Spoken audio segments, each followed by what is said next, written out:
scrivere più avanti andrò perché mi fido di te. Se in mezzo al cammino devo piangere,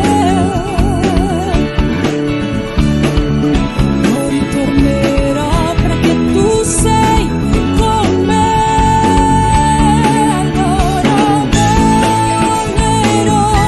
Allora griderò, allora salterò, ti perseguirò, adoro dire.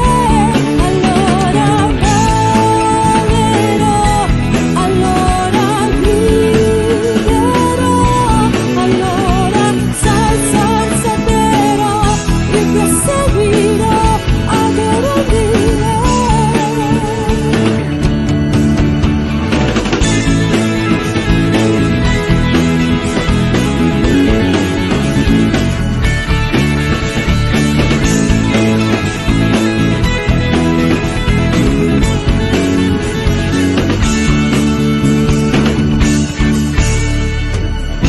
Una nuova storia da scrivere. Cena. Invito ad alzarvi in piedi per cominciare il nostro culto. Oggi è il giorno di cenare insieme, di ricordare insieme la morte e la resurrezione del nostro Salvatore Gesù Cristo. Ma per cominciare questo culto nel migliore dei modi, io voglio invitarti a chiudere i tuoi occhi e a pregare il Signore. Preghiamo insieme in questo momento Dio e chiediamogli di visitarci questa sera, di visitare tutta la Chiesa, di visitare noi stessi prima di tutto, di visitare i nostri cuori, di visitare le nostre menti, di portare un rinnovo dentro di noi, di portare pace dove c'è tempesta, di portare amore dove c'è odio, di portare perdono dove ci sono delle cose da perdonare, di portare la capacità di perdonare dove noi dobbiamo perdonare qualcuno. Chiediamo a Dio in questo momento di venire a visitarci, che Dio possa compiere qualcosa di nuovo dentro di noi questa sera. Ti invito a chiudere i tuoi occhi e avere la libertà di pregare al Padre in questo momento. Padre, nel nome di Gesù, siamo qua, Signore, questa sera per adorarti, Signore, per lodarti, per portare a te un sacrificio di adorazione, Signore. Io ti chiedo, Signore, a nome mio e a nome di tutta questa Chiesa, che la tua famiglia scendi su di noi, Dio, oggi con il tuo Spirito.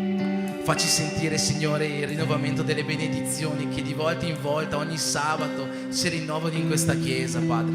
Ti chiedo, Signore, di visitare i nostri cuori, di visitare ogni casa qua presente, di portare la tua pace, la tua unione e il tuo amore, Dio.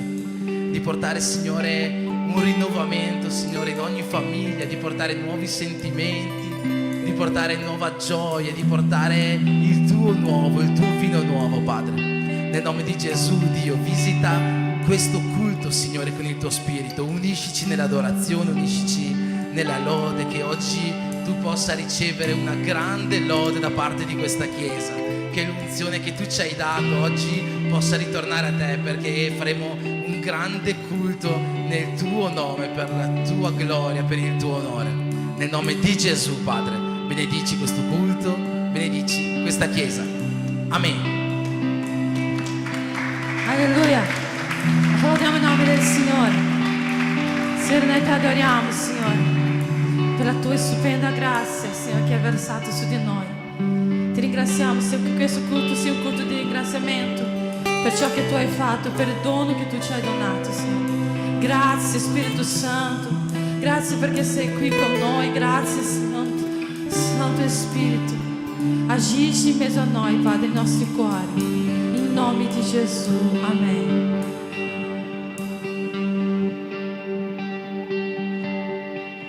Oh, che stupenda grazia, oh, che sublime amore, hai preso il posto che incrocerà per me,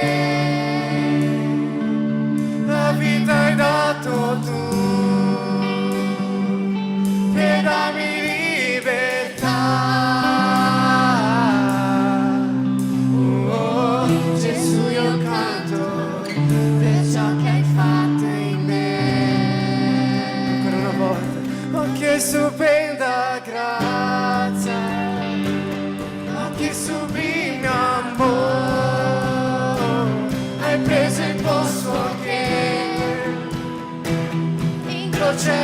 per me. La vita hai dato tu, La vita hai dato tu per darmi libertà. Oh, Gesù, io canto per ciò che hai fatto in me.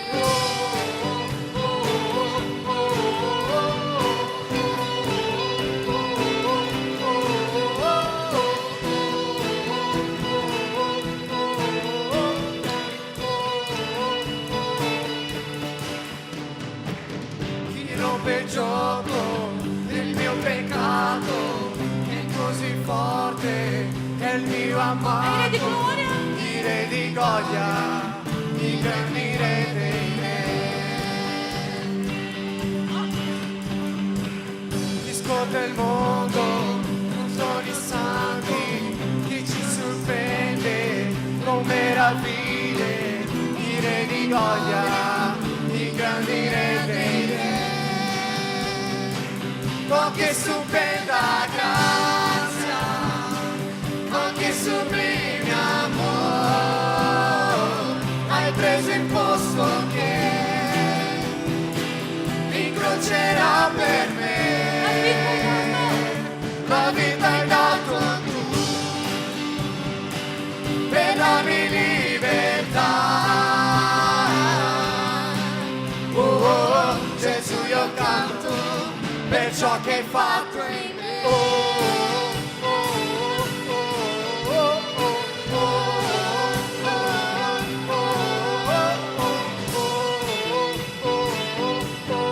oh, oh. Chi porta pace in mezzo al caos, che fa dell'orfano il figlio amato, il Re di gloria, il re di gloria, il re di gloria, ti regge il mondo con sua giustizia, e come sole suo volto brilla, il re di gloria, il grande re dei re.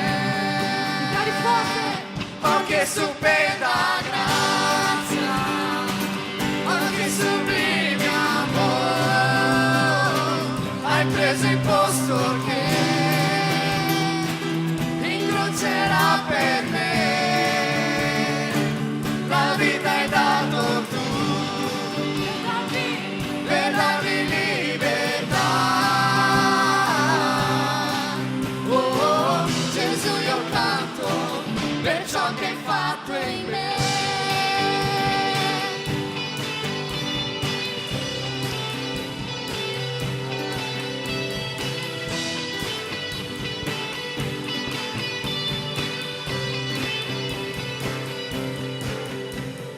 Regno è l'agnello, regno è il re che ha vinto la morte. Regno è l'agnello,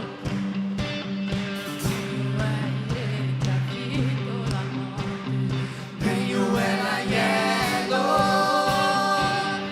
regno è il re che ha vinto la morte. Regno è l'agnello, regno è il re che ha vinto la morte. Regno è l'agnello, regno è il re che ha vinto la morte. Regno è l'agnello, regno, oh, che stupenda grazia, oh, che sublime amore, hai preso il posto che incrocerà per me. La vita hai dato tu per darmi libertà. Oh, Gesù, io canto per ciò che hai fatto in me.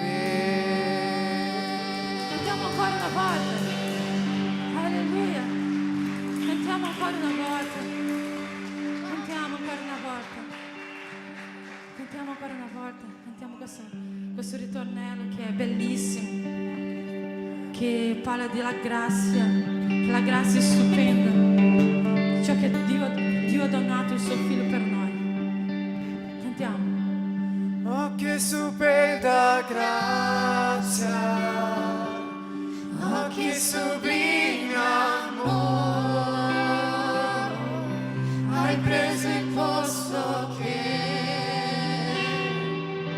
incrocerà per me, la vita hai dato tu per darmi libertà. Oh, Gesù, io canto per ciò che hai fatto in me. Grazie Padre, grazie, grazie. Oh Spirito Santo, grazie. Oh Spirito Santo. Grazie Padre, grazie.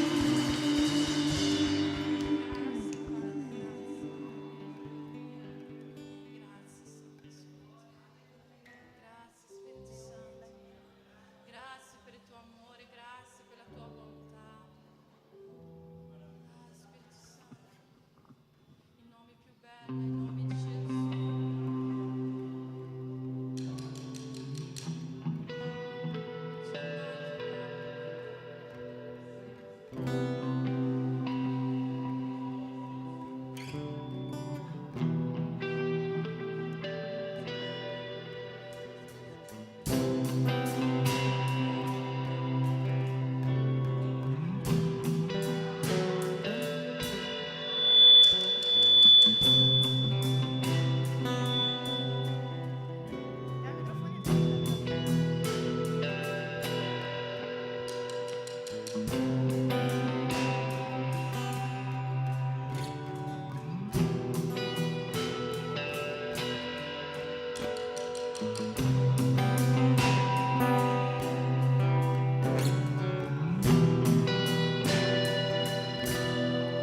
Chi è questo amore che ha cambiato la mia vita? Chi è questo amore che allontana il mio timore? Chi è questo amore? Chi è questo amore che mi ha scelto dall'inizio? Chi è questo amore che brucia dentro me? Suo nome è Gesù.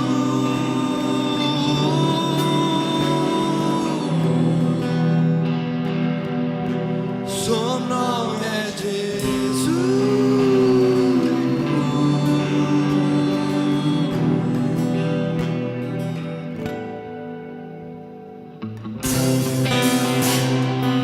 Suo nome è Gesù.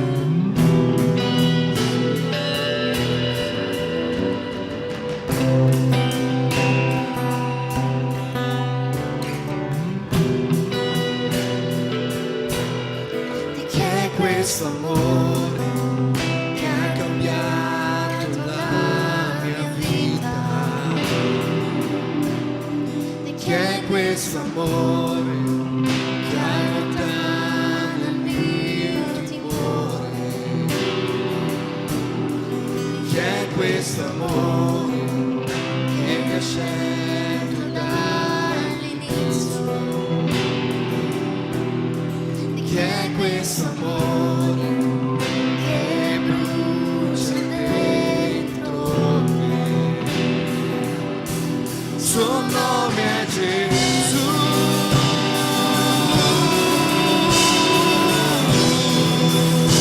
Suo nome Suo nome è Gesù.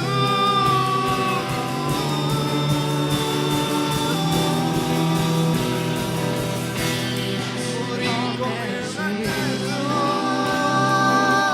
come un leone si alzò, la morte non ha vinto.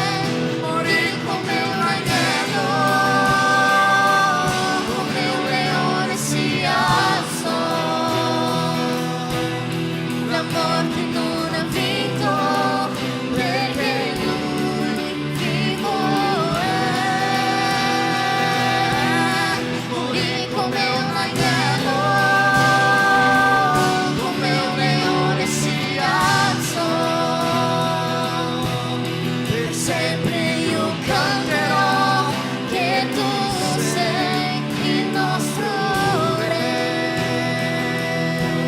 Per sempre io canterò che tu sei il nostro Re.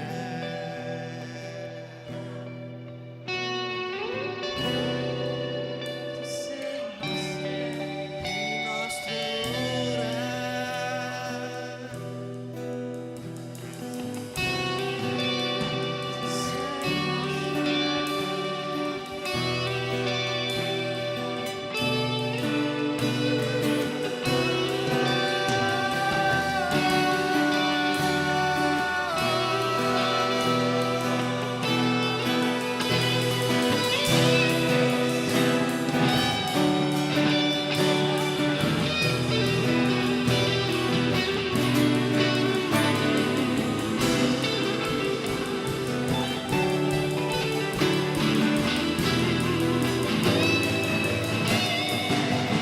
Come un agnello,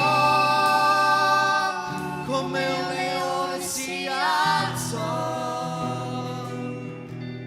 la morte non ha vinto perché lui vivo è.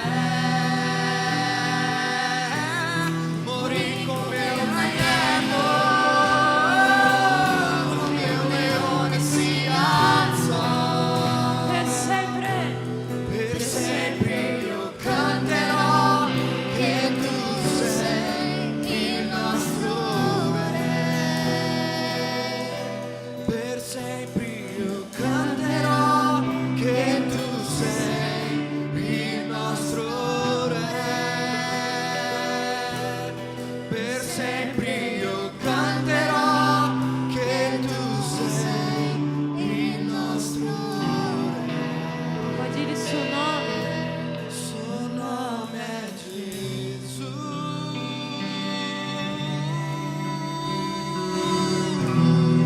Chiama il suo nome. Suo nome è Gesù.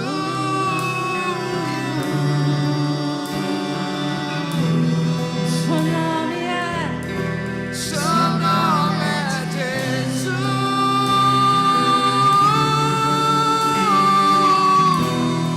Il suo nome è.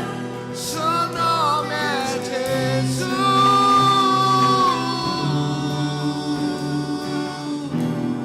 Nome mais doce. Jesus, tu sei. Jesus, il suo nome è Gesù.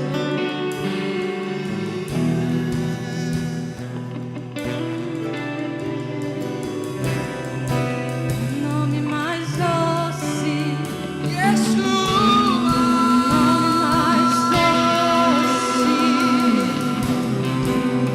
Nome mais lindo. Seu nome é. Suo nome è Gesù. Seu nome é Jesus. É Jesus. Seu nome é. Seu nome é Jesus. Suo nome è Gesù. Suo nome è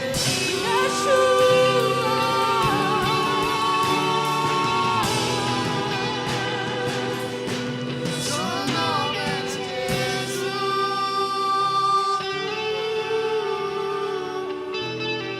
Eu voglio sentire la voce della Chiesa che dichiara: Seu nome è Gesù. Seu nome è Gesù. Seu nome è Gesù.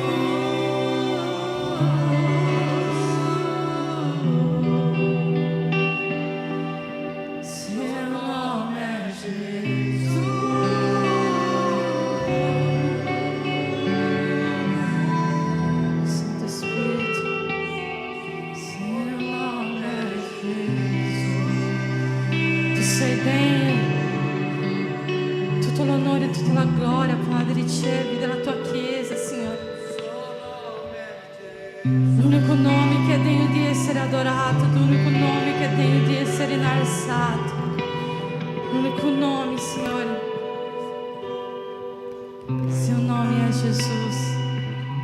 Suo nome è Gesù. Ah, Spirito Santo.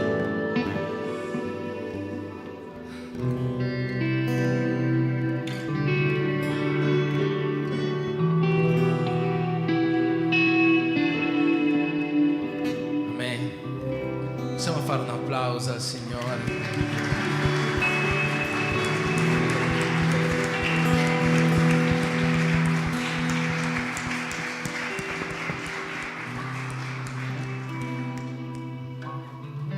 Questo applauso non è per la lode, questo applauso è perché lui è morto come un agnello, ma si è rialzato come un leone. E quando si è rialzato come un leone ha portato tutti quanti noi alla salvezza. Amen. Io voglio chiederti di sederti qualche minuto, vogliamo dare qualche avviso alla Chiesa. Chiamo qua Tainara.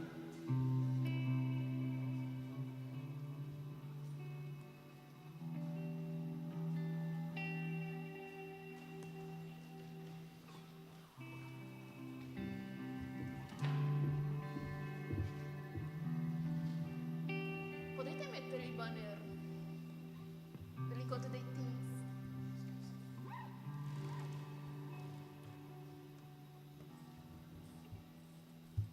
Allora, giorno... Ok. No? Ok, perfetto. Giorno 31 di questo mese avremo il nostro incontro dei teens e sarà in un luogo molto diverso, in vista dei luoghi che andiamo sempre. È un parco che ci sono vari percorsi straordinari, per cui vorrei invitare i vostri figli che il giorno 31 non si impegnano con niente, sì, che sono già impegnati per andare in questo parco per fare un po' di camminata, scalata non penso però, lì vicino. Per cui e questo è il nostro prossimo incontro, spero tutti i vostri figli e vi darò tutte le informazioni sul gruppo dei teens e se non ci siete mi fate sapere a me oppure alla Melli. Amen. Amen. Chiamo anche la diaconessa Sonia. Prego. Sonia.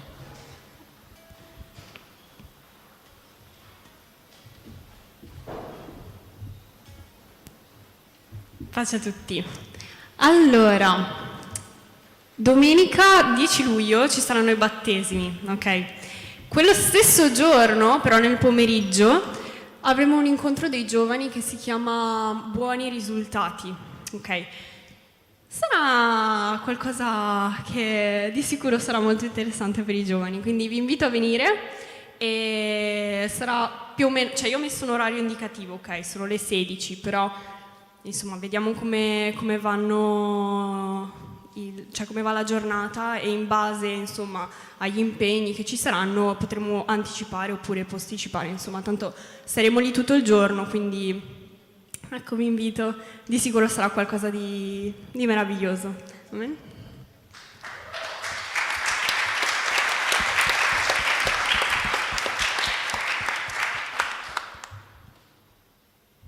Amen. Domani c'è? Chi è animato? Ah, facciamo una prova, facciamo un Lola. Vai, aspetta. Vai.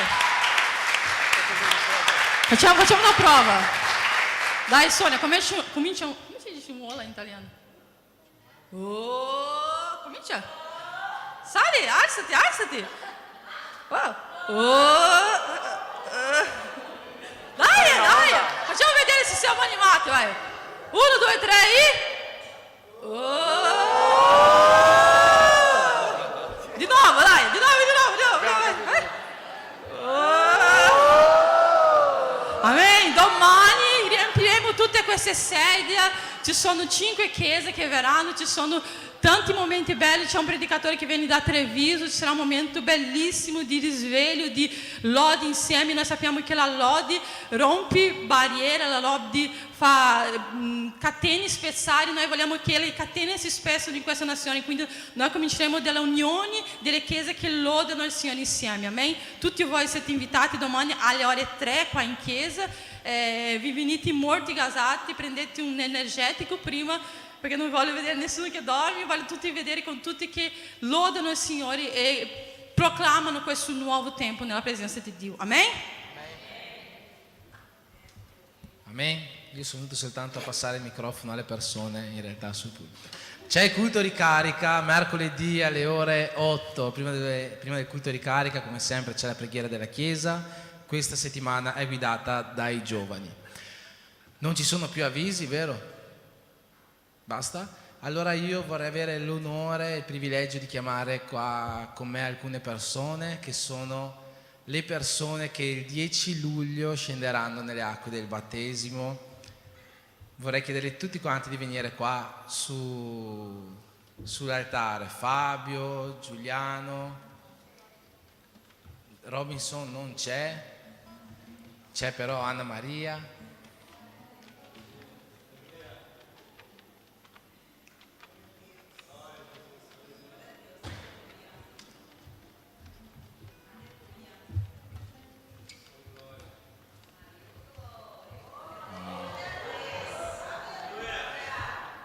Possiamo fare un applauso a loro?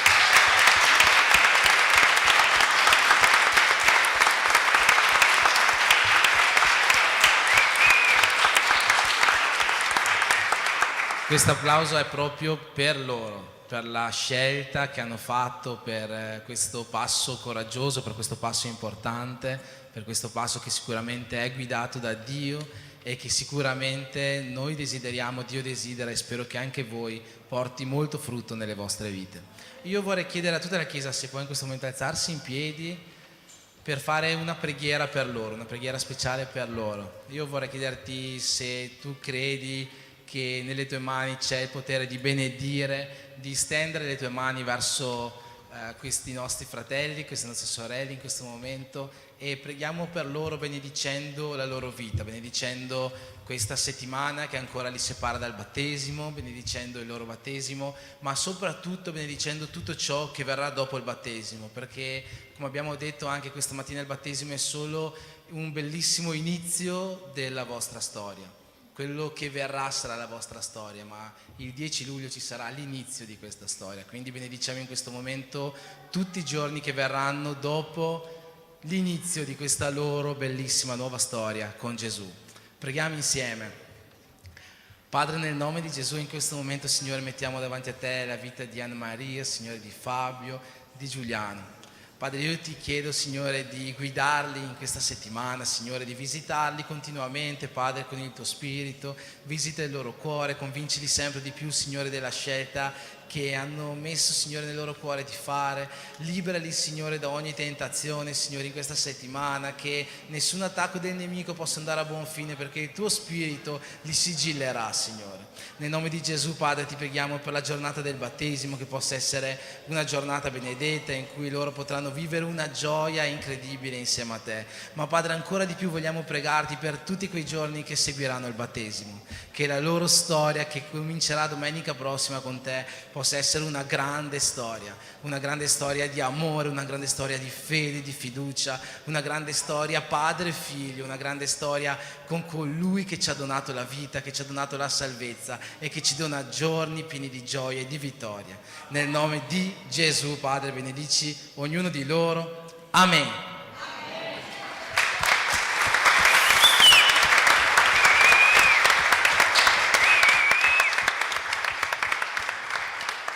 Amen. In questo momento che alzati in piedi facciamo una preghiera per le decime, per le offerte, per benedire e consacrarle al Signore.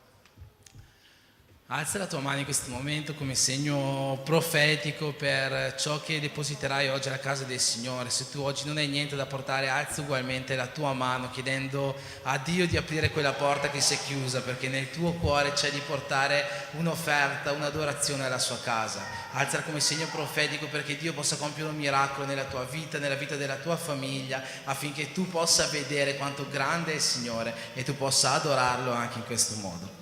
Padre, nel nome di Gesù in questo momento, Signore, vogliamo portare a Te ogni nostra decima, ogni nostra offerta, Signore. E come sempre, Dio, ti chiediamo che possa essere usata al meglio per la Tua opera. Vediamo, Signore, di giorno in giorno quest'opera prosperare. Vediamo, Signore, di giorno in giorno come Tu, Signore, modelli questa Chiesa, sia nella parte materiale, sia nella parte spirituale, Dio. E per questo, Padre, ti chiedo che attraverso le nostre offerte, le nostre decime, Tu possa continuare a dare vita all'opera Tua. Nel nome di Gesù, Padre, benedici ogni famiglia di questa Chiesa, ogni persona, e questo culto possa essere un culto pieno della Tua gloria. Amen.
dichiarare che oggi noi abbiamo vita perché Lui ha vinto la morte.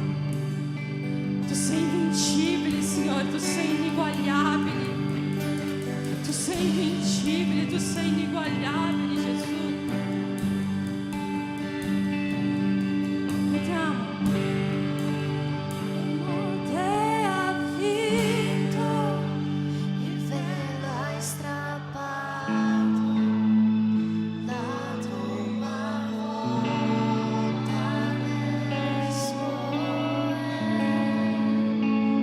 cielo ti adora, proclama la tua gloria, perché risuscitaste vivo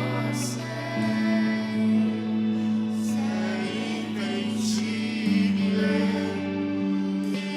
inigualabile, ora e per sempre regnerai.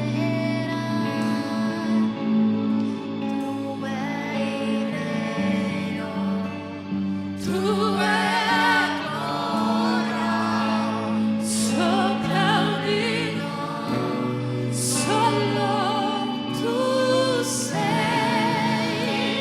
La morte ha vinto, il velo hai strappato, la tomba vuota nel sole,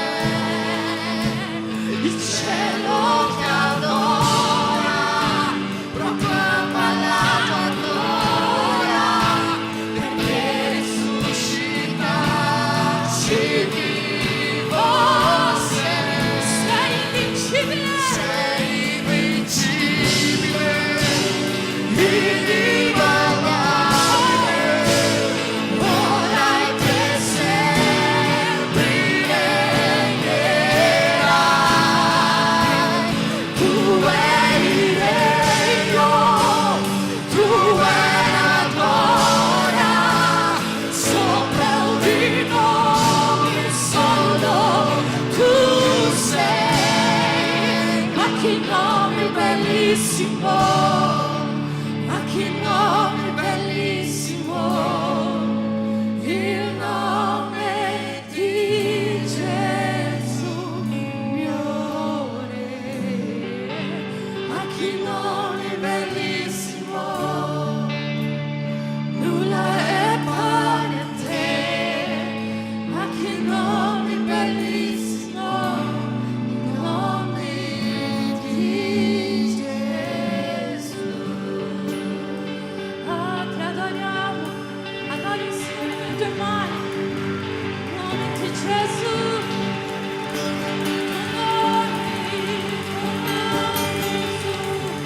È il tuo nome, Gesù.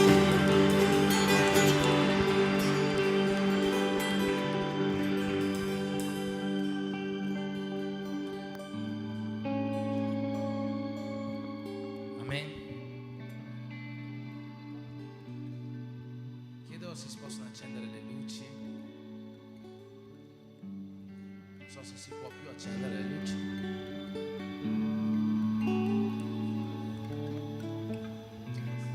Amen.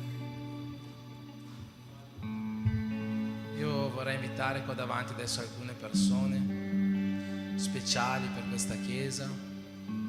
Sono il nostro fratello Fabiano insieme a sua moglie.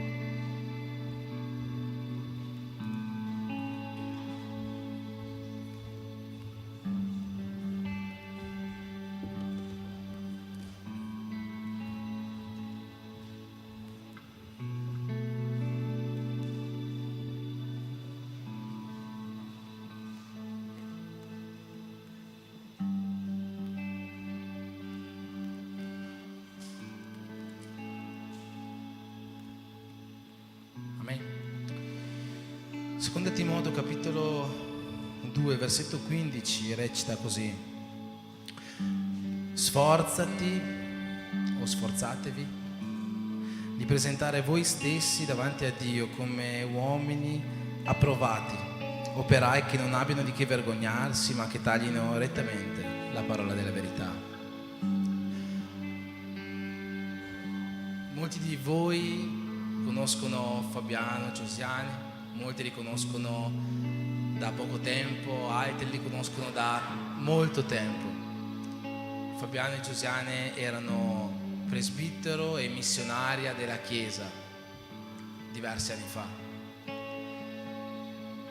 Hanno avuto momenti in cui si sono allontanati da questo ministero e da ormai più di un anno sono ritornati. E non sono ritornati per stare fermi su una sedia, sono ritornati per dare muscoli all'opera di Dio, sono ritornati per dare cuore all'opera di Dio, sono ritornati per dare spirito e animo all'opera di Dio. Se gli operai si ricordano, il 5 dicembre, se non sbaglio, dell'anno scorso avevo chiesto in una riunione di mettere in preghiera Fabiano e Giosiane, perché entro il 31 dicembre avrei voluto confermarli, non consacrarli perché sono già consacrati, ma confermarli come operai della Chiesa. Il 31 dicembre è arrivato e nessuno degli operai mi ha mai parlato male di Fabiano e di Giosiane, ma Dio non mi ha confermato di confermarli. Dio mi ha dato una parola ricordandomi di Davide, di come Davide era stato unto, ma fino al giorno che diventò re passarono molti e molti anni. Come Davide aveva sopportato tutto quello, anche Fabiano e Giosiane hanno sopportato tutto questo, fino al giorno in cui qualche settimana fa Fabiano, parlando con me nella sala pastorale, parlandomi di alcune opere della Chiesa, in lacrime ha detto: se noi operai ci unissimo per fare questo. Poi si è fermato e ha detto: ah, è vero, io non sono operaio. E quelle parole sono state per me la conferma che Dio aveva finalmente messo nel loro cuore di tornare fermamente nell'opera come operai attivi della casa del Signore. In questo momento io vorrei chiedere a tutta la Chiesa di alzarsi in piedi nuovamente, e se siete tutti d'accordo io vorrei chiedere di stendere le vostre mani su di loro. Io vorrei chiedere a voi se avete la possibilità di inginocchiarvi. Non è una consacrazione, loro sono già presbitero e missionaria, ma oggi noi vogliamo confermarli operai della Chiesa come presbitero Fabiano e missionaria Giosiane. Amen. Preghiamo insieme. Padre, nel nome di Gesù, in questo momento, Signore, io voglio mettere davanti a Te e tutta la Chiesa, Signore, unanime, voglio mettere davanti a Te la vita di questi Tuoi due figli. Signore, Tu già li hai usati in passato nel Tuo ministero, Signore, e Tu avevi un piano per loro, Signore, un processo per loro, che arrivassero a questo giorno, Signore, con uno spirito saldo e pronti per ritornare nella Tua opera, Signore, per rafforzare la Tua Chiesa e il Tuo regno su questa terra. In questo momento, Signore, la Tua Chiesa, Signore, unanime, ti chiede di confermare, Signore, Fabiano e Giosiane come presbitero e missionaria della Tua casa, Signore. Guardali in tutte le loro vie e donali, Signore, un'unzione così grande che nulla riuscirà a fermarli, ma che loro possano essere profeti, che loro possano essere evangelisti, che loro possano essere predicatori della Tua parola, uomini e donne di preghiera che portino luce e sale in questo mondo. Nel nome di Gesù, Padre, in questo momento noi ti chiediamo di confermare Fabiano e Giosiane come operai della Tua casa. Amen.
Consacrare operai, confermare operai, come in questo caso, è sempre qualcosa di bello, è sempre un motivo di gioia, di festa, no?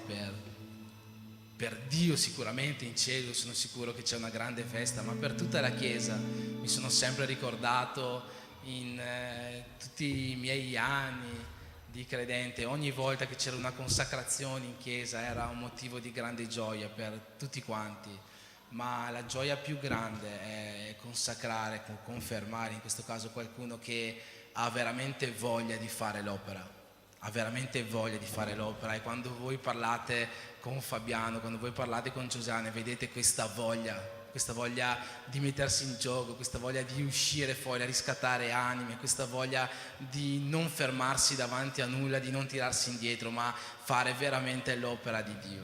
E per me è stato una gioia oggi dare a Fabiano e a Giuseppe la possibilità di ritornare come operai del ministero.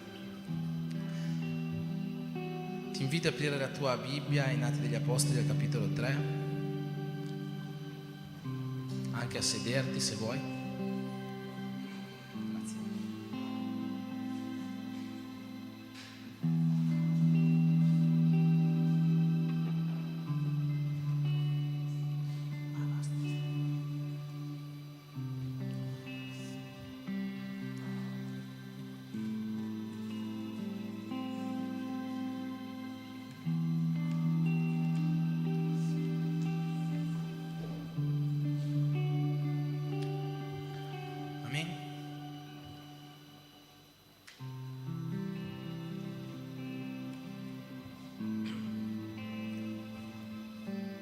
Presento anche i visitanti di questa sera. Sono con noi Aline, Junior, Angela e Caterina. Lì dietro c'è anche Junior, giusto? Sì? Che è venuto anche mercoledì, nipote della missionaria Sandra.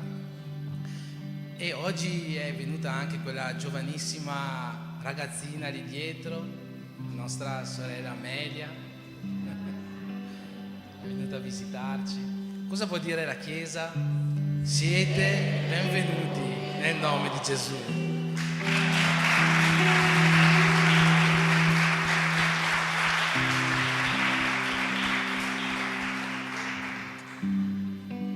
Amen. Atti degli Apostoli capitolo 3, leggerò dal versetto 1 in avanti, dice così: Pietro e Giovanni salivano al tempio per la preghiera dell'ora nona, mentre si portava un uomo, zoppo fin dalla nascita, che ogni giorno deponevano presso la porta del tempio detta Bella per chiedere l'elemosina a quelli che entravano nel tempio. Vedendo Pietro e Giovanni che stavano per entrare nel tempio, egli chiese loro l'elemosina. Pietro con Giovanni, fissando gli occhi su di lui, disse: guardaci. Ed egli li guardava attentamente, aspettando di ricevere qualcosa da loro. Ma Pietro disse: dell'argento e dell'oro io non ne ho, ma quello che ho te lo do. Nel nome di Gesù Cristo il Nazareno, alzati e cammina. Lo prese per la mano destra, lo sollevò e in quell'istante i piedi e le caviglie gli si rafforzarono e con un balzo si alzò in piedi e cominciò a camminare ed entrò con loro nel tempio, camminando, saltando e lodando Dio. Tutto il popolo lo vide che camminava e lodava Dio e lo riconoscevano per colui che sedeva a chiedere l'elemosina alla porta bella del tempio, e furono pieni di meraviglia e di stupore per quello che gli era accaduto. Mentre costui teneva stretti a sé Pietro e Giovanni, tutto il popolo stupito accorse a loro al portico detto di Salomone. Amen. Padre, nel nome di Gesù, in questo momento, Signore, ascolteremo la tua parola. Io ti chiedo, Dio, di usarmi, Signore, per quanto io non sia capace, Padre, per quanto io sia piccolo, Padre. Io so che tu puoi fare una grande opera questa sera in questa chiesa, puoi fare una grande opera dentro di noi, Signore. Per questo io ti chiedo che il tuo Spirito abbia la libertà di agire in mezzo a noi questa sera. Ministra ai nostri cuori tutto ciò che oggi vuoi ministrare alla tua chiesa, nel nome di Gesù. Amen. Amen.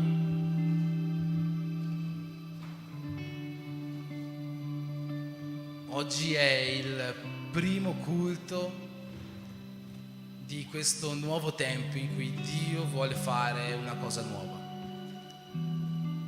quello che non abbiamo detto la settimana scorsa, ma che era forte nel cuore di mia moglie, è che in queste 7 settimane che partono da oggi e vanno avanti per 7 sabati, ogni settimana Dio avrebbe fatto qualcosa di nuovo in mezzo a noi. Ogni settimana noi avremmo visto qualcosa di nuovo in questa chiesa. A partire da questo sabato, per 7 sabati, Dio avrebbe fatto qualcosa di nuovo qua in mezzo a noi. Questo era quello che era stato nel cuore di mia moglie. Volevamo dirlo la settimana scorsa, dopo il culto è andato un po' per le lunghe, se vi ricordate, qualcosa che non succede mai, è successo la settimana scorsa, e mi scuso con la chiesa per quando è finito il culto, perché ci teniamo sempre a rispettare un limite di orario. In realtà io stavo pregando, non mi sono neanche accorto del tempo che passava. È venuta l'Andrea a un certo punto a dirmi: guarda che sono quasi le 11. Ma non succede mai, spero che non succederà più. Eppure quello che noi ci tenevamo a dire era questo: da oggi, da questo sabato, per 7 sabati, noi vedremo ogni settimana qualcosa di nuovo. Quanti si sono accorti di qualcosa di nuovo in questa chiesa questa settimana? Amen? Già quanti si è accorti di qualcosa di nuovo? Già da oggi pomeriggio? Amen. Oggi abbiamo avuto questa bellissima tettoia lì fuori per rendere più accogliente questa casa, per rendere più accogliente la nostra casa, e ogni settimana voi verrete qua e vedrete qualcosa di nuovo in questa chiesa. Ma come abbiamo detto, il nuovo tempo non è un nuovo tempo solo per la chiesa, non è un nuovo tempo solo per il tempio, non è un nuovo tempo solo per il materiale di Dio in mezzo a noi. Il nuovo tempo è un nuovo tempo anche per il spirituale di Dio in mezzo a noi. Dio vuole rinnovare, Dio vuole fare cose nuove all'interno della nostra vita, all'interno della nostra famiglia. E per questo quello che Dio ha messo nel mio cuore era quello di fare questo cartellone. E io vi chiedo, alla fine di ogni culto, tutte le cose che Dio metterà nel vostro cuore di donare a Lui in queste settimane, in questo nuovo tempo, scrivetele lì sopra. Quando finisce il culto, se Dio ha parlato con voi durante il culto per dedicarvi di più a Lui in qualcosa, prendete un post-it, attaccatelo su quel tabellone, perché Dio vuole lavorare attraverso di noi. Dio vuole fare una cosa nuova, ma vuole farla attraverso di noi. Dio non farà cose nuove con persone che stanno sedute al loro posto. Dio farà cose nuove quando le persone si alzeranno e si metteranno in gioco per Dio. Quindi ogni settimana noi vedremo cose nuove e ogni settimana noi avremo una parola su qualcosa di nuovo che Dio vuole fare nelle nostre vite. La parola che Dio ha ministrato al mio cuore da portare oggi sulla cosa nuova che vuole fare è crescita. Dio vuole fare qualcosa per la nostra crescita. E abbiamo letto questo brano della guarigione, della cura miracolosa di questo zoppo ad opera di Pietro, Giovanni e soprattutto dello Spirito Santo. E questo brano mi ha parlato molto di crescita. E vediamo varie persone in questo brano. E non lo so in quale di queste persone tu ti possa rappresentare oggi. Non so se tu ti consideri oggi uno zoppo, non so se ti consideri oggi una persona piena di Spirito Santo, come Pietro, come Giovanni, ma io credo che Dio ha una parola per tutti quanti noi questa sera. Forse tu oggi sei sì pieno di Spirito Santo, eppure ti accorgi di essere un po' zoppo spirituale in qualche ambito della tua vita. Forse non fisicamente, ma forse nella vita finanziaria, o forse nella vita affettiva, forse nella vita emotiva, o forse proprio nella vita spirituale. Forse sei un po' zoppo. Chi sono le persone zoppe? Abbiamo detto che c'era quest'uomo che veniva portato al tempio. Le persone zoppe sono quelle persone che dipendono da qualcuno.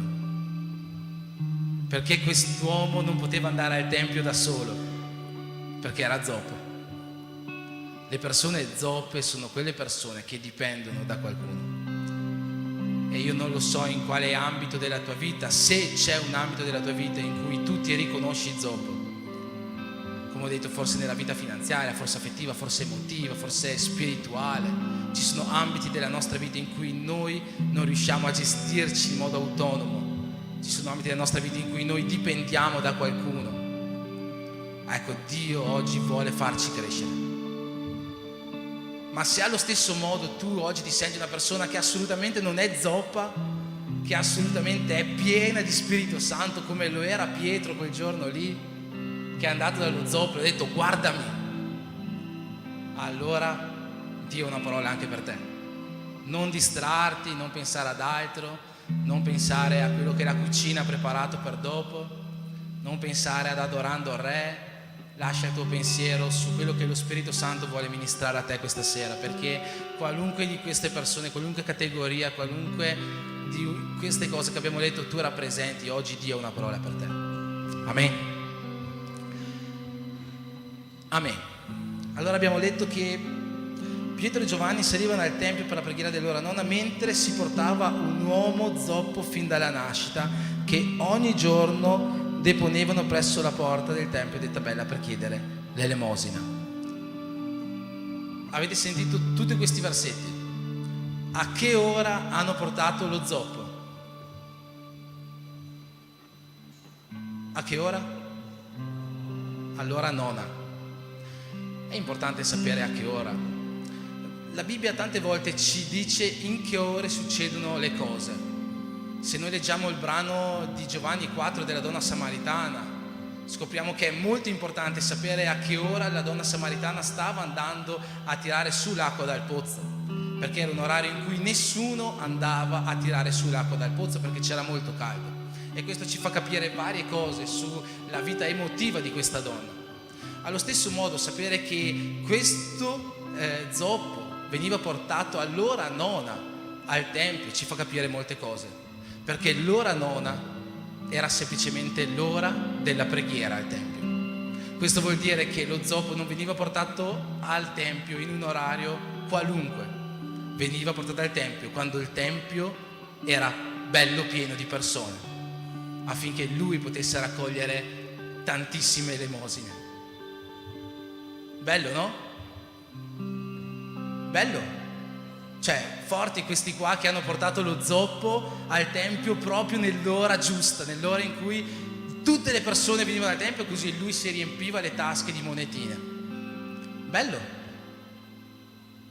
Quanti di voi credono che sia bello?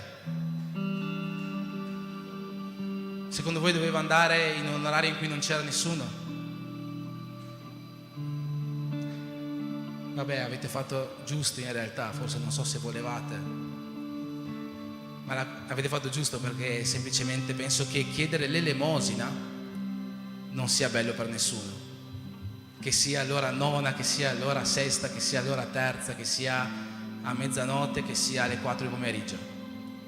Quanti di noi vorrebbero chiedere l'elemosina? Nessuno, no? Eppure queste persone portavano lo zoppo al tempio proprio ogni giorno alle 3 di pomeriggio, nell'ora della preghiera, nell'ora in cui la chiesa si riempiva. E sapete questo cosa mi fa capire? Che visto che a nessuno piacerebbe stare a chiedere l'elemosina, queste persone non stavano facendo una cosa proprio buona verso quest'uomo. Se tu oggi sei zoppo, se tu oggi ti senti zoppo, se tu oggi ti senti che dipendi da qualcuno, se tu oggi ti senti che manchi in qualcosa, quello che io voglio dirti è: stai attento alle persone di cui ti circondi, perché ci sono persone che vogliono portarti in un luogo di comodità, vogliono portarti nel luogo in cui ti sembra che tu sei felice, vogliono portarti nel luogo in cui ti sembra che tu ti riempirai le tasche di monetine. Ma in realtà queste persone sono quelle persone che non ti permettono di crescere. Sono quelle persone che ti permettono solamente di stare lì seduto a riempirti le tasche, ma non ti permettono di alzarti e camminare. Sono quelle persone che continuano a farti essere zoppo, perché tu, vivendo così come zoppo, non vivi poi così male, eppure resti sempre zoppo. Ma se tu vuoi vivere qualcosa di più, se tu vuoi vivere una crescita, se tu vuoi vivere una guarigione spirituale nella tua vita, allora non puoi più permetterti di vivere come Zoppo, e così non puoi più permetterti di circondarti di persone che ti fanno vivere come Zoppo, forse credendo di fare qualcosa che per te è un bene, non ti permettono di crescere, forse credendo di fare qualcosa che ti farà stare meglio, non ti permettono di darti ciò che veramente può farti stare meglio, non ti permettono di farti vivere una cura spirituale, non ti permettono di rafforzarti le caviglie e rialzarti in piedi per andare tu stesso dentro al tempio insieme a Pietro e Giovanni. Queste persone sono quelle che vogliono che tu resti fuori, sono quelle che ti dicono stai andando in chiesa, va bene, vai, però non comprometterti troppo. Sono quelle che ti dicono stai andando in chiesa, va bene, vai, ma non serve che segui la Bibbia al 100%, Sono quelle che dicono stai andando in chiesa, beh, che bello, dai, però stai attento, perché le chiese evangeliche sono conosciute perché sono le chiese dei ladri che ti chiedono soldi tutto il tempo. Stai andando in chiesa, va bene, vai, però guarda che non è il tuo posto quello lì, non è il tuo posto, tu vieni da un altro mondo, tu vieni da un'altra parte, non è quello lì il tuo posto. Le persone di cui ci circondiamo, che sembrano farci un favore, sembra che ci vogliono far stare meglio, ma in realtà sono quelle che ci tagliano le ali, ci tagliano i sogni, ci tagliano la possibilità di vivere una vera guarigione spirituale. Per questo quello che voglio dirti, se tu oggi ti senti che stai vivendo questa situazione in cui tu stai dipendendo da qualcuno, e io voglio dirti, stai attento dalla persona dalla quale dipendi, perché noi dobbiamo dipendere solo da Dio. Tu non devi dipendere dal tuo amico, tu non devi dipendere dai tuoi genitori, tu non devi dipendere dalla tua famiglia, tu non devi dipendere da tua moglie, da tuo marito, tu devi dipendere solo da Dio. È interessante anche che il posto in cui hanno portato questa persona, cioè non l'hanno messo in mezzo a una piazza a prendere l'elemosina, allora non l'hanno portato davanti alla porta del tempio. Perché? Perché dentro il tempio ci entrano quelle persone che sono piene di Spirito Santo. L'altro giorno la missionaria Katia stava parlando con noi al telefono, ha mandato un audio dicendo che suo marito Giulio ha detto guarda l'Andrea, prima del culto la vedi che c'ha una felicità che sta per cominciare il culto. Tutte le volte prima del culto tu la guardi, vedi proprio che è gioiosa che sta per cominciare il culto, perché noi cristiani, noi che andiamo al tempio, siamo coloro che entriamo con una faccia felice, con una faccia gioiosa, siamo noi che entriamo pieni di Spirito Santo. Se tu vuoi andare a prendere l'elemosina da qualche parte, vai davanti a un tempio, perché nel tempio ci sono le persone che stanno già trasbordando di benedizioni dentro di loro, e quindi tu potrai ricevere qualcosa da loro. Ma come ho appena detto, noi non possiamo dipendere da nessuno se non da Dio. Quante persone chiamano l'Andrea, che ha questa faccia felice, che ha questa gioia prima del culto, che la vediamo piena di Spirito Santo, per chiederle preghiera. Voi non avete idea di quante telefonate l'Andrea riceve ogni settimana per chiederle preghiera. Voi non avete idea di quante chiamate riceve l'Andrea per chiedere un consiglio, perché è successo qualcosa nella vita di qualcuno, chiamano l'Andrea, per piacere dammi un consiglio, mi serve una parola. Voi lo sapete chi siete. Ci sono persone, tante persone della Chiesa, e non solo della Chiesa, che la chiamano. E fate bene, l'Andrea è usata da Dio, l'Andrea è unta da Dio, l'Andrea dà sempre il consiglio, la direzione giusta, e potete credermi se vi dico che l'Andrea prega per voi, perché io la vedo pregare. Ma non dovete dipendere dall'Andrea, non dovete dipendere dall'Andrea. Essere zoppi vuol dire essere dipendenti da qualcuno. Uno zoppo spirituale è una persona che non sa pregare per se stessa e pensa che la preghiera di qualcun altro sia più potente della sua stessa preghiera, ma non è così. Dio ha messo una dose di spirito uguale dentro ognuno di noi, e Dio vuole che ognuno di noi abbia un'intimità così grande con Lui che non servirebbe andare a chiedere a qualcun altro di pregare al nostro posto. Dio vuole che ognuno preghi per se stesso. Dio vuole che ognuno la sera pieghi le sue ginocchia e preghi nella sua vita, ministrando, profetizzando nella sua vita, parlando con Dio, dicendo: Padre, io ho bisogno di questo, questo, questo. Padre, io sono peccatore in questo, questo, questo. Padre, io riconosco ogni mio errore. Padre, io ti chiedo ravvedimento. Non serve che noi chiamiamo la pastora per dire: prega per me per il ravvedimento, prega per me per il mio peccato, prega per me per le mie necessità. Nonostante lei lo faccia, lei sia piena di Spirito Santo, ognuno di noi dovrebbe avere una vita spirituale di intimità con Dio. Essere zoppi vuol dire essere anche questo. Dio non vuole credenti che siano dipendenti da altri credenti. Dio non vuole cristiani che siano dipendenti da altri cristiani. Dio vuole persone che veramente abbiano un'intimità con Lui. Dio vuole persone che non mendichino fuori dalla porta del Tempio, a quelle persone che entrano con quella faccia gioiosa perché sta per cominciare il culto. Dio vuole che tutti quanti noi entriamo dentro il Tempio a lodare Dio. Non vuole che noi stiamo fuori a mendicare. Dio vuole che ognuno di noi entri a lodare e ad adorare Dio insieme a tutta la Chiesa, insieme alla pastora Andrea, insieme a tutti quanti noi. Dio vuole che ognuno di noi sappia camminare con le proprie gambe. Dio vuole una crescita in ognuno di noi. Dio vuole una crescita in ognuno di noi. Solo che quando questo zoppo è andato, ha visto Pietro e Giovanni arrivare verso il Tempio e gli ha fatto così con la manina per chiedere l'elemosina, no? E Pietro lo guarda, gli fa: guardami. Cosa vuol dire? Che lo zoppo, se lì c'era Pietro, era messo così, non lo stava guardando, no? Forse aveva vergogna di guardarlo, probabilmente aveva vergogna. Io, se dovessi chiedere l'elemosina a qualcuno, non lo guarderei in faccia chiedendogli l'elemosina perché avrei vergogna. E Pietro gli fa: guardami. Perché finché noi non guardiamo in faccia le nostre responsabilità, noi non possiamo vivere questa crescita. Se tu vuoi vivere questa crescita, se tu oggi ti senti zoppo in qualche area della tua vita, ma vuoi vivere questa crescita, vuoi vivere questo nuovo di Dio nella tua vita, tu devi guardare in faccia le tue responsabilità. Non puoi pensare che Dio faccia qualcosa di nuovo, che Dio ti faccia crescere finché tu non guardi le tue responsabilità. Io non lo so in quale area della tua vita tu oggi ti puoi sentire zoppo, ma se tu oggi ti senti zoppo nella tua vita finanziaria, tu devi guardare la tua responsabilità nella vita finanziaria tua, della tua famiglia, della tua casa.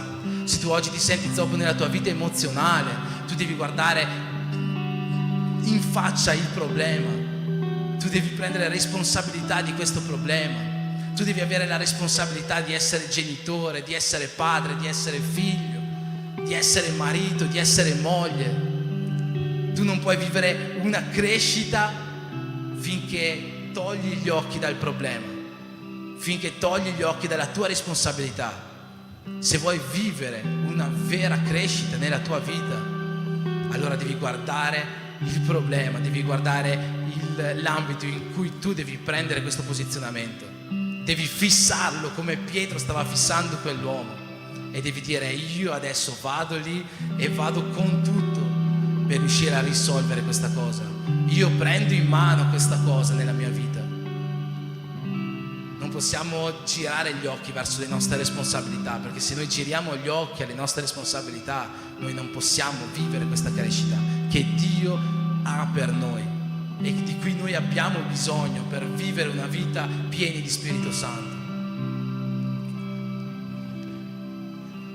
Pietro gli dice: guardami, e finalmente questo zoppo lo guarda e Pietro gli dice quella famosa frase: dell'argento, dell'oro io non ne ho, ma ciò che ho te lo do nel nome di Gesù Cristo Nazareno, alzati e cammina. Dell'oro e l'argento io non ne ho. Che cos'era l'oro e l'argento nella vita di questo zoppo? Oro e argento nella vita di questo zoppo erano effettivamente oro e argento. Lui aveva il bisogno dei soldi, perché giustamente lo zoppo non può camminare, e se non può camminare non può lavorare, e se non può lavorare non riceve un salario. L'oro e l'argento sono tutte quelle cose della nostra vita di cui noi pensiamo che abbiamo bisogno. Di avere bisogno in questo momento, quello è il tuo oro e il tuo argento. Non so quale sia la problematica nella tua vita, non so quale sia l'ambito in cui ti senti zoppo, se c'è qualche ambito in cui tu ti senti in questo modo qua. Ma se c'è qualche ambito, tu sai benissimo che ciò che tu ricerchi in questo momento è l'oro e l'argento. Se il problema è nella vita finanziaria, l'oro e l'argento che tu ricerchi è probabilmente un bonifico in banca a nome anonimo, no? A titolo anonimo ti arrivano questi soldi all'improvviso, forse un biglietto fortunato al gratta e vinci. Se il tuo problema è nella vita spirituale, forse il tuo oro e il tuo argento è una persona che preghi per te. Se il tuo problema è un problema di cura, forse il tuo oro e il tuo argento è una visita all'ospedale. Ma ciò che Dio ti può dare è molto di più dell'oro e dell'argento. Perché a questa persona che era zoppa e non poteva lavorare, non aveva un salario, quello di cui era convinta che gli servisse erano soldi. Ma quello che Dio gli ha dato è stata la possibilità di trovare un lavoro. Se il tuo problema è nella vita finanziaria, tu forse cerchi un bonifico in questo momento, cerchi il gratta e vinci fortunato, ma tu non sai che se tu chiedi a Dio, quello che Lui può fare per te è aprire la porta di un lavoro che ti permetterà di vivere in una maniera agiata, conforme alla sua volontà. Se tu stai cercando una visita all'ospedale perché hai qualche problema fisico, qualche malattia, quello che non sai è che se tu chiedi a Dio, Lui ti può già curare da quella malattia senza neanche andare a fare la visita all'ospedale. Quello che forse non sai è che qualunque sia il problema della nostra vita, l'oro e l'argento è quello che noi desideriamo, ma ciò che ha Dio è una cura, è un miracolo, è qualcosa che nel nome di Gesù Lui può realizzare nelle nostre vite ed è molto più grande di ciò che noi pensiamo che abbiamo bisogno per le nostre vite. Quando noi pensiamo ciò che abbiamo bisogno delle nostre vite, non è mai così grande come il piano che Dio ha per noi. Forse noi oggi abbiamo un problema affettivo e pensiamo a una cura d'amore, qualcosa che possa farci risollevare l'anima. Non sappiamo che Dio ha già preparato qualcosa più grande nelle nostre vite di questo. Dio può preparare per noi qualcosa di più grande perché i Suoi piani sono più alti dei nostri, i Suoi pensieri sono più alti dei nostri. Qualunque sia il piano, il progetto che noi facciamo per la nostra vita, qualunque sia la cosa che noi pensiamo abbiamo bisogno per la nostra vita, Dio sa che c'è qualcosa di molto più grande che Lui può fare per noi. Ma affinché Lui faccia questa cosa per noi, noi abbiamo bisogno di crescere, abbiamo bisogno di smettere di vivere come degli zoppi, di vivere in questo nostro status e cominciare ad alzarsi. Abbiamo bisogno di guardare in faccia le responsabilità della nostra vita, abbiamo bisogno di non dipendere più da altri, ma di cominciare a vivere seriamente la nostra storia di intimità con Dio. Quello che ho detto ai ragazzi che stanno facendo il battesimo, che ogni anno ripeto, è non battezzarti se non sei sicuro al 100% di quello che stai facendo. Non battezzarti, perché io preferisco non battezzare qualcuno oggi e battezzarlo l'anno prossimo quando sarà convinto, piuttosto che battezzare oggi una persona che non vuole vivere un'intimità con Dio al 100%. Perché Dio è questo che vuole da noi. Dio vuole che noi gli offriamo un cuore puro, Dio vuole che noi gli offriamo un cuore gioioso di servirlo. Noi cantiamo una canzone che dice che il cuore, cioè la lode che di più ama Dio è un cuore puro offerto a Lui. È questo che Dio vuole da noi. Dio vuole vivere una relazione con noi. Se noi vogliamo che possiamo vivere queste benedizioni di Dio, ciò che Lui ha per noi e non ciò che noi pensiamo che sia la cosa giusta, noi dobbiamo smettere di vivere in questo stato di zoppi spirituali. Noi dobbiamo cominciare a vivere come veri credenti spirituali. Noi dobbiamo cominciare a vivere come veri cristiani, come veri seguaci. Dobbiamo cominciare a vivere una vita con Dio, una vita con Dio. Non dipendendo dall'Andrea, non dipendendo da me, non dipendendo dal leader del tuo dipartimento. Noi ci saremo sempre per qualsiasi cosa, ma non si può prestare l'intimità con Dio. Io non posso prestarti la mia intimità con Dio. La missionaria Marinei non può prestarti la sua intimità con Dio. L'Andrea non può prestarti la sua intimità con Dio. E quello che Dio vuole da noi non è che una persona interceda per noi. C'è già lo Spirito Santo che intercede per noi. In Romani al capitolo 8 c'è scritto che lo Spirito Santo sa ciò di cui abbiamo bisogno e intercede per noi con sospiri ineffabili. C'è già lo Spirito Santo che intercede per noi. Non c'è bisogno che un'altra persona interceda per noi. Noi abbiamo bisogno di vivere noi stessi una vita con Dio. Amen. Ma facciamo finta che tu non ti senta uno zoppo spirituale. Facciamo finta che oggi tu ti senti un Pietro per questa generazione, che tu ti senti un Giovanni per questa generazione, che tu ti senti uno di questi 2 apostoli ricolmi di Spirito Santo, che non hanno avuto paura a dire a quello zoppo: guardami, nel nome di Gesù alzati e cammina. Quanti avrebbero questa fede, questo coraggio oggi, se vedono uno zoppo per strada, di dire questo senza la paura che questa persona non si alzi? Pietro e Giovanni erano così pieni di Spirito Santo che non hanno dubitato un secondo che questa persona non si sarebbe alzata dal suo lettuccio. Non hanno dubitato un secondo, gli hanno detto: alzati nel nome di Gesù, e lui si è alzato. Ma se tu oggi ti senti un Pietro, voglio ricordarti che Pietro è stato il più zoppo degli zoppi.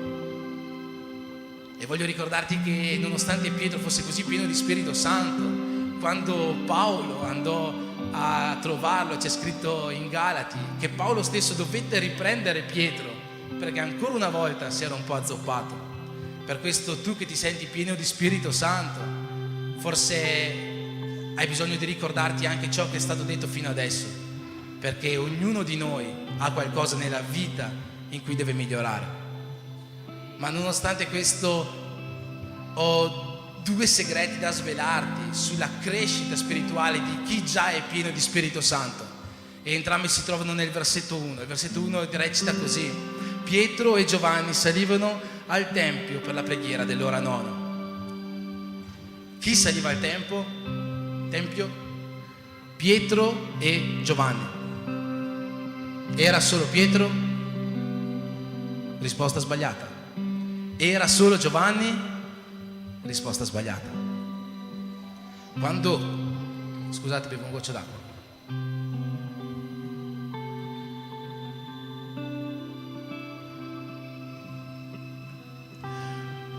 Quando Gesù diede istruzioni ai discepoli, disse: andate a evangelizzare a 2 a 2. Non andate mai da soli, andate sempre in coppia, andate sempre a 2 a 2, ovvero vivete sempre questo siamo uno in Cristo.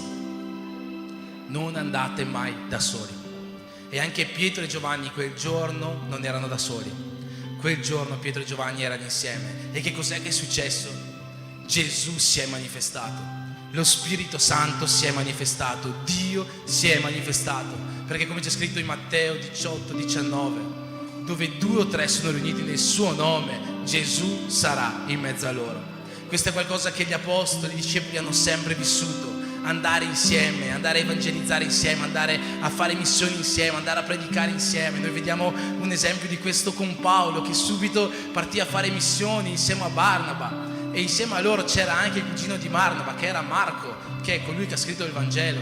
Solo che a un certo punto c'è stata una divergenza di visioni, sembra, e Marco ha deciso di abbandonare, perché giustamente bisogna avere un'unica visione. Quando si è uno in Cristo bisogna avere un'unica visione, bisogna avere un'unica direzione, un unico obiettivo. Marco ha avuto una divergenza di visione, quindi ha deciso di abbandonare Paolo, e Barnaba, che era il cugino di Marco, ha detto: va bene, dai, vado anch'io con Marco. Solo che Paolo non poteva restare da solo, perché il principio biblico che Gesù ci insegna è: siate uno in Cristo. E allora subito Paolo andò a chiamare Sila, e con Sila Paolo fece cose meravigliose. Fece tremare prigioni, evangelizzò, scacciò demoni, fece cose strepitose, ma sempre dovevano essere in 2. Se noi vogliamo crescere, se noi che siamo pieni di Spirito Santo vogliamo crescere, non possiamo pensare che cresceremo da soli. Non possiamo pensare che cresceremo da soli. Noi dobbiamo crescere insieme.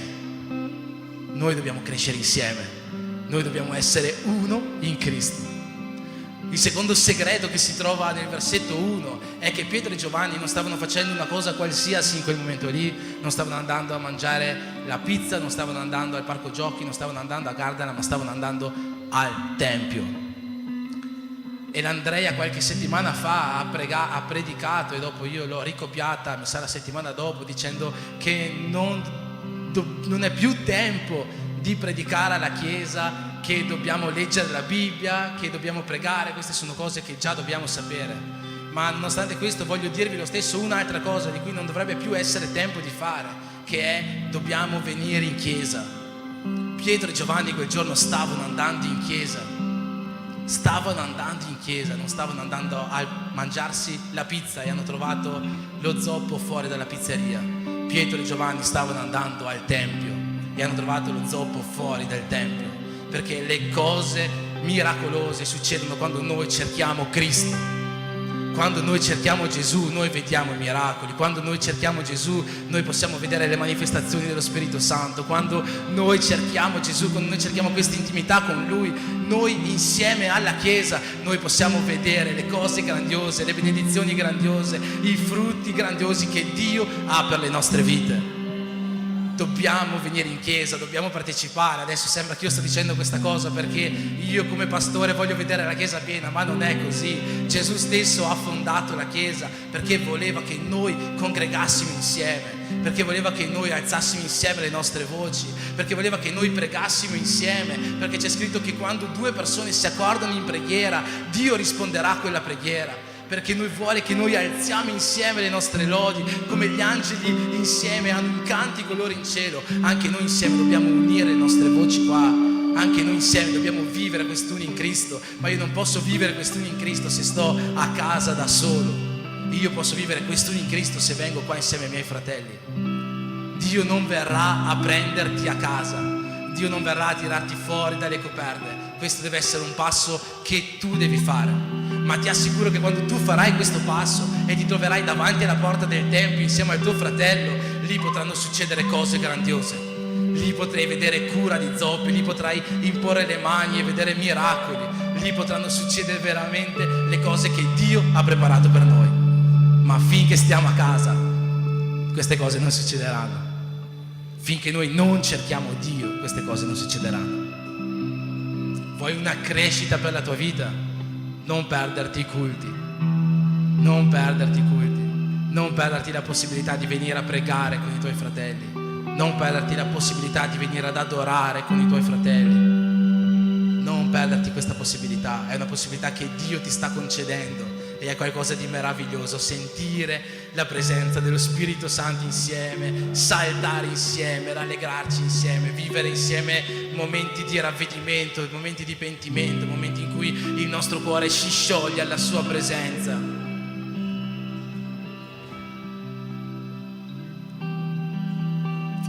Amen. Vado un po' avanti perché il tempo è tiranno. Ma Pietro disse: dell'oro e dell'argento io non ne ho, nel nome di Gesù Nazareno alzati e cammina. Qui Pietro sta dicendo qualcosa di veramente pesante, perché Gesù non sta dicendo alzati e cammina, Gesù sta dicendo nel nome di Gesù alzati e cammina. Vuol dire che Pietro sta parlando in nome di Gesù. Pietro è ambasciatore di Gesù in quel momento. Pietro è sacerdote di Gesù in quel momento. Pietro è la bocca di Dio in quel momento, in quella parte della terra, in quel preciso istante. Dio voleva dire qualcosa, ha usato Pietro, perché Pietro sta parlando nel nome di Gesù. È quello che Dio ci chiama a fare oggi a tutti noi che oggi dichiariamo: io sono pieno di Spirito Santo, io non sono uno zoppo, forse qualche volta c'è qualcosa in cui mi azzoppo un po', ma io sono pieno di Spirito Santo. Se tu sei pieno di Spirito Santo, Dio ti sta dicendo: io voglio usare te affinché tu parli in mio nome, affinché io possa operare guarigioni attraverso di te, perché tu parlerai nel mio nome, affinché io possa fare miracoli attraverso di te, perché tu parlerai nel mio nome, affinché tu possa profetizzare, perché tu profetizzerai nel mio nome, affinché tu possa dare parole di benedizioni, dare consigli, dare delle parole preziose per le persone, perché quelle persone verranno dal mio nome. Noi siamo gli ambasciatori di Dio su questa terra, noi siamo i sacerdoti di Gesù su questa terra. Non possiamo fare finta di nulla. Non possiamo fare finta di nulla. Quando tu parli, tu sei sacerdote di Gesù. Se tu dici questa semplice frase, nel nome di Gesù, nel nome di Gesù, tu sei sacerdote di Cristo, tu sei l'ambasciatore di Cristo, tu parli per Lui.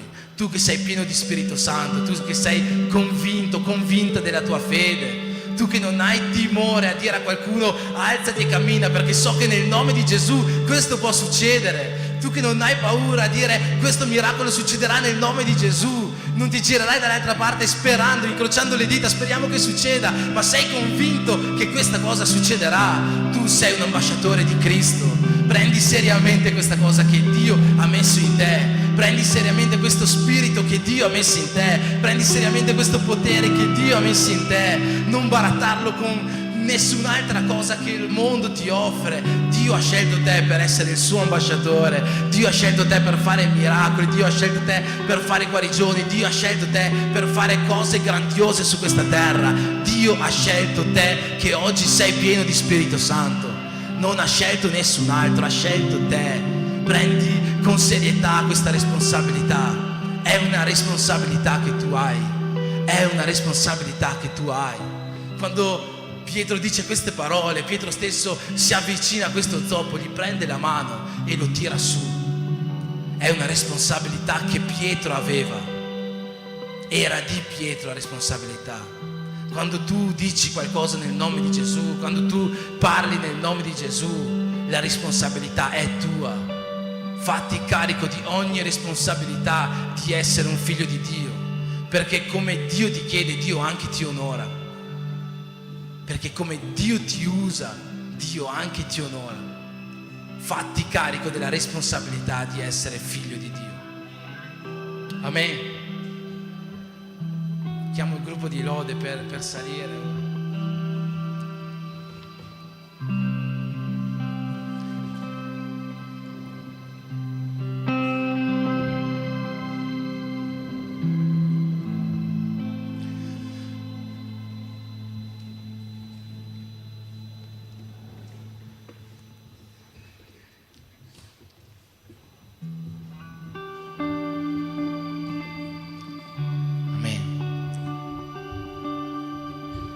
Vuoi crescere veramente?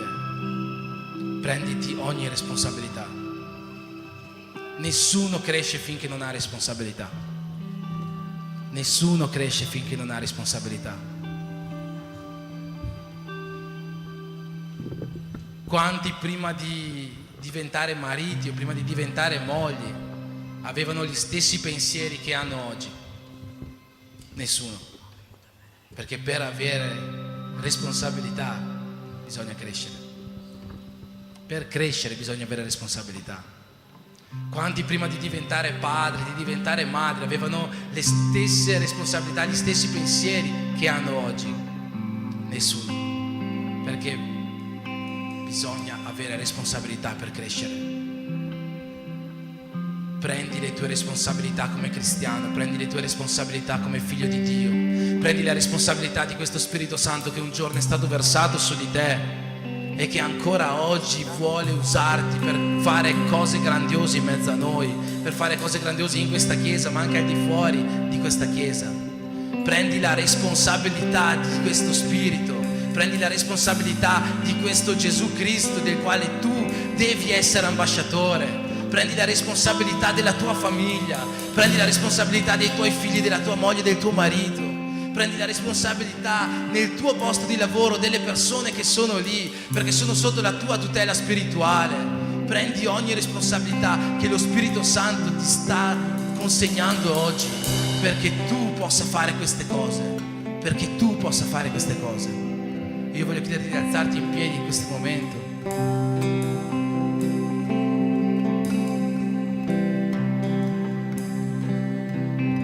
Prima di pregare voglio darti l'ultimo segreto che questo testo ci rivela per la nostra crescita, perché questo testo ci parla dello zoppo, ci parla di Pietro, Giovanni, degli apostoli, ma ci parla anche di altre persone che sono l'ultima persona di questo testo, e ce ne parla nel versetto 10, quando dice così: tutto il popolo che è la terza persona. Lo vide che camminava e lodava a Dio e lo riconoscevano per colui che sedeva a chiedere l'elemosina alla porta del Tempio di Tabella, e furono pieni di meraviglia e di stupore per quello che gli era accaduto. Vuoi vivere una crescita nella tua vita? Abbi la fede di stupirti dell'agire di Dio. Abbi la fede di meravigliarti dell'agire di Dio. Abbi la fede di dire: questo è stato Dio. Quando senti una parola, di questa parola viene da Dio. Quando vedi un'opera nuova, di quest'opera nuova viene da Dio. Quando vedi una cura, di questa cura viene da Dio. Quando vedi un miracolo, di questo miracolo viene da Dio. Abbi la fede, abbi lo stupore e la meraviglia che questo popolo aveva nel dire: è stato Dio. E così loderai e così canterai al Signore come loro facevano. Se noi vogliamo vivere una crescita nella nostra vita in questo nuovo tempo, dobbiamo tornare a stupirci di ciò che Gesù Cristo fa in mezzo a noi. Amen. Padre, nel nome di Gesù, in questo momento, Signore, io voglio ringraziarti di ogni parola, Signore, che oggi hai consegnato alla tua Chiesa, Dio, che hai consegnato a me per primo, Padre. Ti chiedo, Signore, di usare questa Chiesa a tua volontà, Signore, conforme alla tua volontà, Signore, conforme a ciò che tu desideri, Signore. Usati di questa Chiesa, Signore, comincia a guarire zombi spirituali, Signore, affinché possano avere la forza, Signore, di diventare persone come Pietro e come Giovanni, Signore. La forza di entrare nel Tempio, la forza di fare miracoli, la forza di compiere guarigioni, Signore. E se oggi ci sono persone, Signore, che sono già ripiene del tuo Spirito, io ti chiedo, Signore, comincia a mettere in loro, Signore, un sentimento nuovo. Togli da loro ogni paura, togli da loro ogni vergogna di usare il tuo nome per compiere miracoli su questa terra.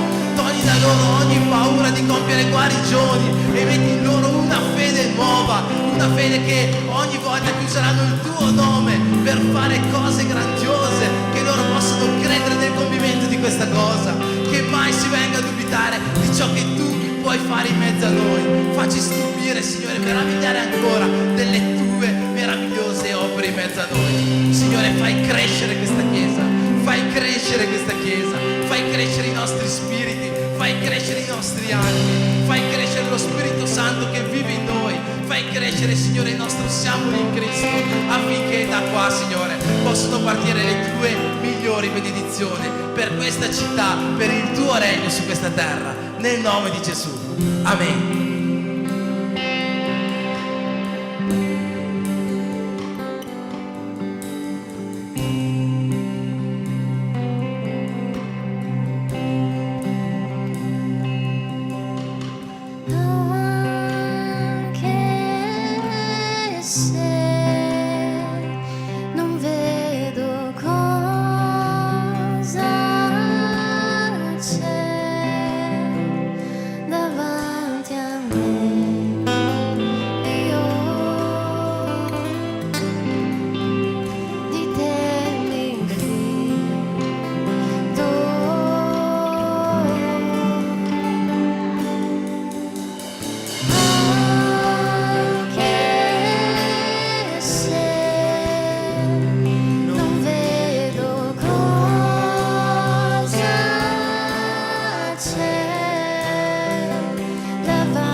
nostra voce.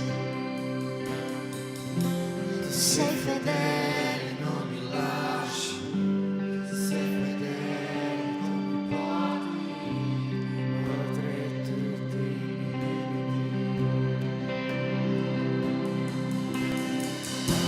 Tu sei fedele, non mi lasci, tu sei fedele, tu mi porti oltre tutti i miei limiti. Tu sei fedele, non mi lasci, tu sei fedele, tu mi porti oltre tutti i miei limiti.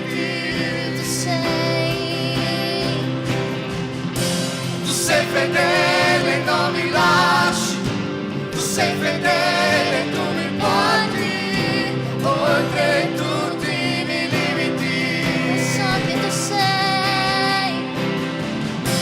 Tu sei fedele, non mi lasci, tu sei fedele, tu mi porti oltre tutti i miei limiti. Dammi un cuore che non c'è, dammi un cuore che non teme.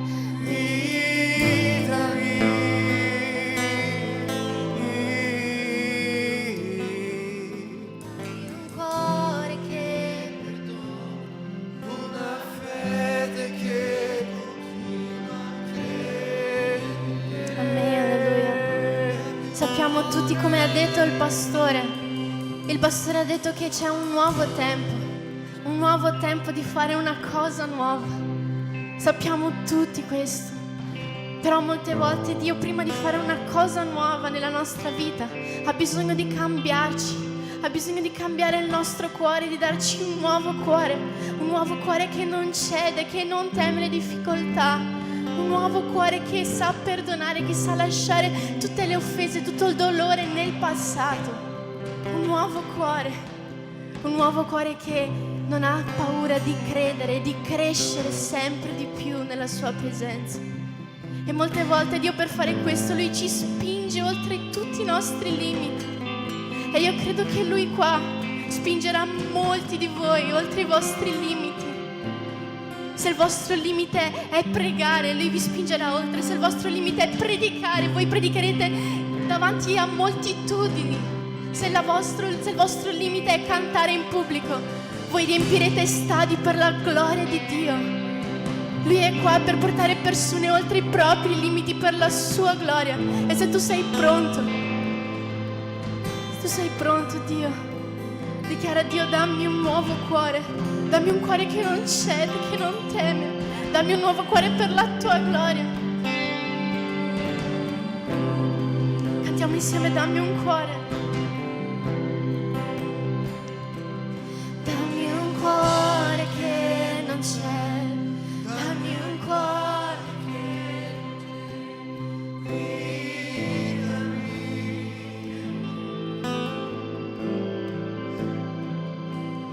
dammi un cuore che perdona, Una fede che continua a credere.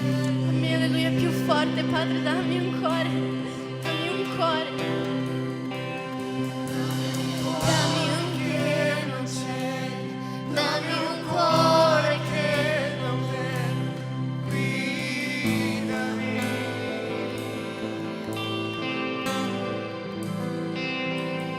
dammi un cuore che perdona, una fede che continua a credere.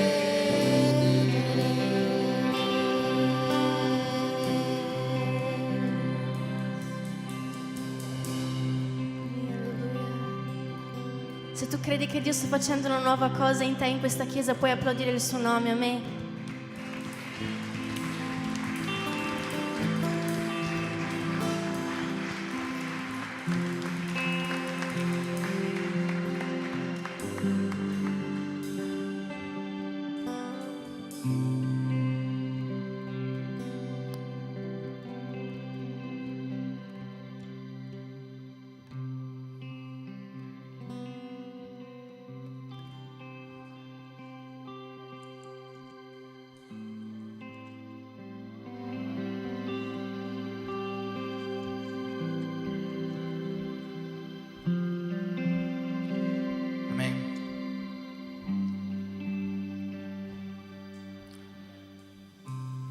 prepariamo per prendere la Santa Cena. Dice così la lettura in 1 Corinzi, capitolo 11. Poiché ho ricevuto dal Signore quello che vi ho anche trasmesso, cioè che il Signore Gesù, nella notte in cui fu tradito, prese del pane e dopo aver reso grazie lo spezzò e disse: questo è il mio corpo che è dato per voi, fate questo in memoria di me. Nello stesso modo, dopo aver cenato, prese anche il calice, dicendo: questo calice è il nuovo patto nel mio sangue.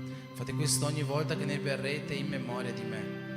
Perché ogni volta che mangiate da questo pane e bevete da questo calice, voi annunciate la morte del Signore finché Egli venga. Ogni volta che noi beviamo da questo calice, ogni volta che noi mangiamo da questo pane, noi annunciamo la morte del Signore. Ogni volta che noi prendiamo la Santa Cena, noi ci facciamo ambasciatori di Cristo. Noi annunciamo la morte e la resurrezione di Cristo. Noi gridiamo: Cristo è morto e risorto per noi e noi siamo salvi grazie a questo sacrificio. E in questo momento prenderemo questa Santa Cena e prendendo questa Santa Cena tu ti farai ambasciatore di Gesù. Tu ti farai sacerdote di Gesù, perché tu gli annuncerai che Lui è morto e risorto per te. Facciamo una preghiera per consacrare questi alimenti, dopodiché procediamo con la distribuzione. Voglio ricordare che chi non può prendere la Santa Cena, se può sedersi, chi non è battezzato nelle acque, se può sedersi, così da facilitare la distribuzione.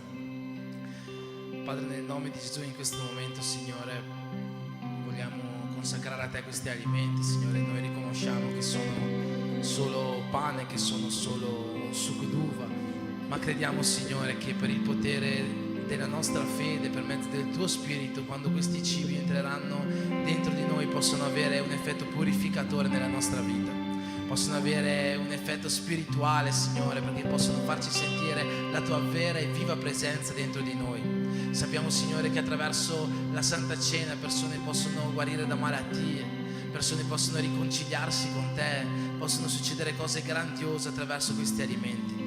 Ma ciò per il quale oggi vogliamo soprattutto prendere questa Santa Cena è che noi vogliamo essere ambasciatori del Tuo nome, che noi vogliamo farci sacerdoti della Tua morte e della Tua resurrezione, che noi vogliamo gridare al mondo che attraverso questi alimenti Tu hai salvato la nostra vita.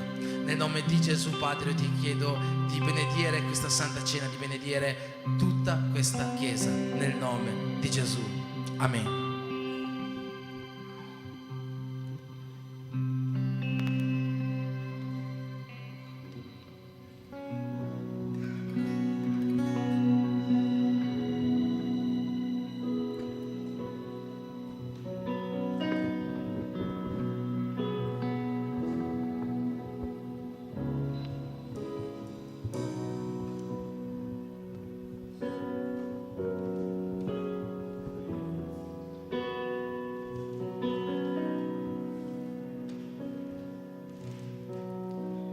Tu sei Alfa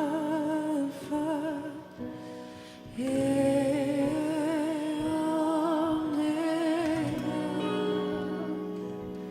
ti adoro, mio Signore. Tu sei mio Dio.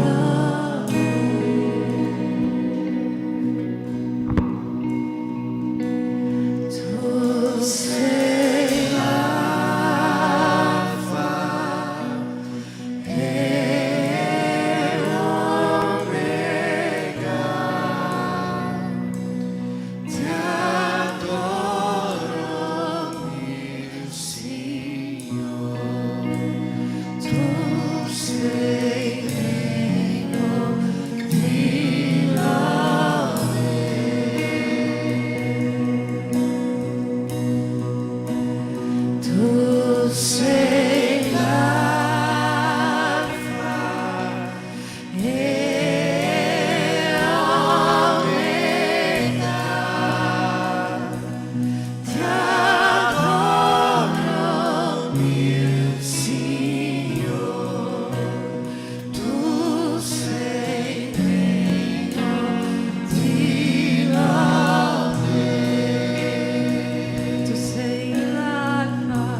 nostro Signore Gesù ci ha insegnato, tutti insieme, come uni in Cristo, prendiamo questo pane che rappresenta il corpo di Cristo.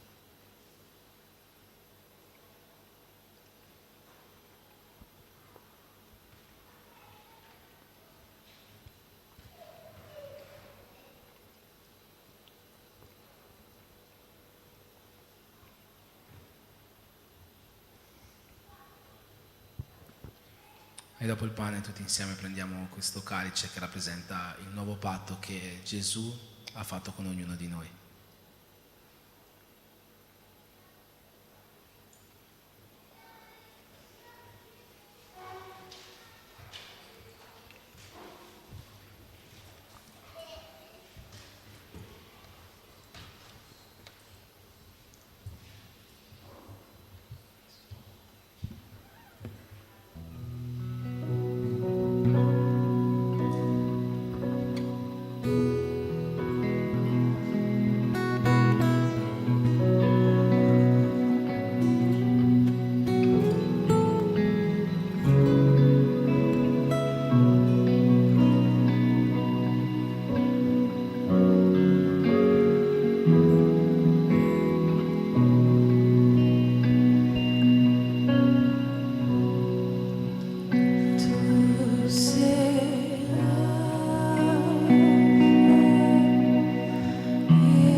Tutta la gloria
Facciamo un grande applauso al Signore per concludere questo nostro culto a Lui, per tutto ciò che Lui ha fatto in passato, per tutto ciò che Lui fa ogni giorno della nostra vita, per tutto ciò che ha riservato, ha già preparato per noi per i giorni che verranno.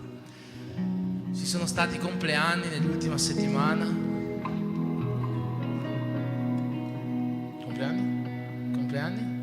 No, compleanni? Vabbè, allora se non ci sono stati compleanni io voglio... Non ci sono compleanni? Se vuoi cantare tanti auguri, puoi cantare. Amen, allora io voglio desiderare ogni migliore benedizione di Dio sulla tua vita in questa settimana, sulla tua famiglia. Io chiedo al Signore in questo momento che Dio possa veramente aprire i cieli su di te, che possa aprire i cieli sulla tua casa, versare le sue migliori benedizioni su ognuno di noi, che siano materiali, che siano spirituali, secondo la sua volontà, che Dio possa riempire le nostre case col suo Spirito, e che l'amore di Dio Padre, che la grazia di Gesù Cristo e che lo Spirito Santo di Dio possano regnare nella nostra vita, e tutti quanti insieme possiamo dire Amen. Che Dio vi benedica in nome di Gesù. Quando vedete la caccina con le braccia così, vuol dire che c'è cucina, cantina.